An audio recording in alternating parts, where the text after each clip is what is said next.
Starting this bald fade, you want to ask your client what number he wants to do on top. Once you know the number, you want to go ahead and proceed by running it evenly and thoroughly throughout the whole hair.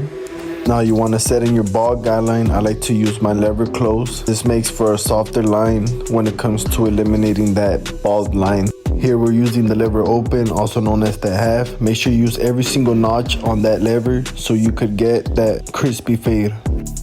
Now put the lever halfway and make sure you go halfway up that line and start flicking out that line. Now close the lever and continue flicking out that bottom line until the line is completely blended out. Using the zero guard, we're going to be making another guideline about a finger width going up.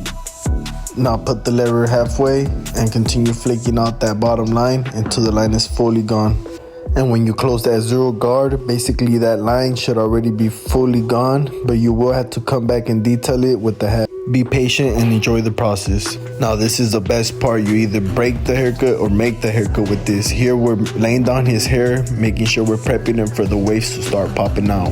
He ain't dipping yet, but he finna be. Now we're gonna start the lineup process. Make sure you start from the middle and you make your way to the left or to the right, but just do it with confidence and make sure you stand back and you look at what you're doing and double, triple check your work.